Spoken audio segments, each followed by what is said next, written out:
La comunicación es el intercambio de actitudes, sentimientos, valores, entre otros, que se establecen entre individuos. Por consiguiente, es el dominio de los sistemas de comunicación utilizados para almacenar, intercambiar y difundir información, lo que representa el punto crítico del cambio de la historia de la humanidad e incluso de la prehistoria. Era de signos y señales. Las primeras formas de comunicación surgieron antes de que el hombre apareciera como tal en la faz de la Tierra. Conforme desarrollaban su capacidad cerebral, aprendieron comportamientos comunicativos. En el caso de los homínidos, la primera manifestación de comunicación fue la táctil, donde el aparato emisor fue su mano y el receptor la piel. La comunicación fue lenta, primitiva e ineficaz. Habla y lenguaje. Cuando el hombre descubre el lenguaje, se completa el ciclo. Todo lo que el hombre siente y piensa es incorporado al mundo de las palabras. Los hombres intercambian fácilmente información y de ese intercambio nacen nuevos acontecimientos. Así, la comunicación a través de códigos estandarizados posibilita la cohesión de pueblos, se pasa al desarrollo de grandes civilizaciones y el hombre es capaz de idear nuevas formas de comunicación. Era de la escritura. En la medida que el ser humano evolucionaba, fue oportuno que todos sus hallazgos sean llevados no con la mera repetición del habla. También es cierto que comenzó a sistematizar los sonidos en las rústicas descripciones a través de sus torpes líneas y trazos, desarrollando con ellos signos y símbolos que estructuraron las primeras manifestaciones de la escritura.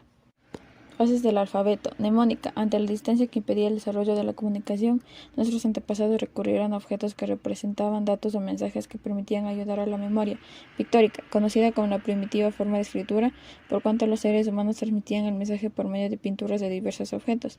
Ideográfica. Es una fase de escritura en la que se representan las ideas por figuras y símbolos.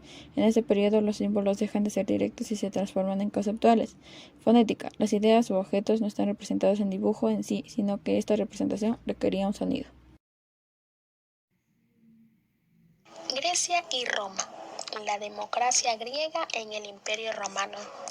Dos grandes imperios con sus manifestaciones culturales. Describen el desarrollo de nuestra sociedad.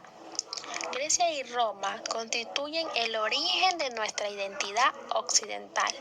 Sin estudiarla, sin fascinarnos sobre su historia literaria, su ordenamiento de polis y de desarrollo social, puede interpretarse como una falta de compromiso respecto a nuestros orígenes, ya que en el siglo IV y V a.C. se describen las guerras médicas. En Grecia y Roma, en la dominación del periodo de historia de Grecia, que siguió esta victoria romana sobre la Liga Aquia en la batalla de Corinto, en el año 146 a.C., hasta la extinción del Imperio Romano en dos partes, ya que esto tuvo lugar en el año 395, y es que aquí cuando empieza la historia del Imperio Bizantino. Se describe que en las guerras médicas, esta guerra fue un conflicto de la polis griega contra el Imperio persa. Se dice que Grecia por los romanos, en aspecto definido por los antropólogos culturales como la edad heroica. Llega Homero. Es el nombre dado al Leo, a quien está considerado como el gestor de esta época dorada. Grecia, filósofo y maestra, un gran poeta en la antigüedad. Se atribuyen los principales poemas épicos, la Ilíada y la Odisea. Es así por medio de la filosofía y las letras se desarrolló la primera forma del periodismo oral.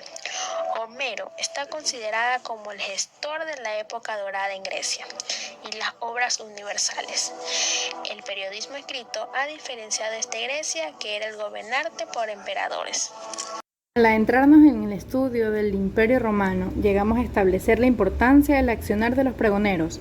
Antes de Julio César se redactaban los Commenti Pontificum, textos de carácter religioso y muy reservados para la población, por eso tenían información de la construcción de Roma.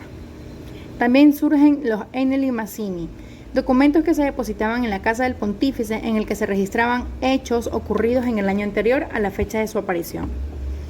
Posterior aparece Cicerón, que recurrió a los corresponsales quienes acudían al foro romano para obtener información de primera mano. Este sistema de noticias privado descansa en el esclavo liberto, que hacía de corresponsal por un lado y la apremiante necesidad de información. Vázquez Montalbán expresa que César está claro de cómo la noticia exacta se deforma y cómo la manera más estúpida alcanza la exactitud, la noticia cierta, para evitar rumores que afecten el imperio. Aparecimiento del antecedente más remoto del periódico. El Senado romano es el que crea el Acta Diurna, Papiulae Romani, las que eran trabajadas en las telas enceradas y cuya información se exponía al público, la vida de los dirigentes, de funciones, etc. El Acta Diurna fue una especie de gaceta oficial al servicio del gobernante. Se debe tomar en cuenta que en esta época romana existieron los manuscritos que se guardaban en la biblioteca de la Alejandría, incendiada en 642 a.C. La Alta y Baja Edad Media. Los investigadores de la antropología y de la sociología denominan que en la época medieval se divide en dos etapas y se denomina como Alta Edad Media, la cual se desarrolló desde el siglo V hasta el siglo XI, y la Baja Edad Media, que tuvo su auge desde el siglo XI y se extendió hasta el siglo XV.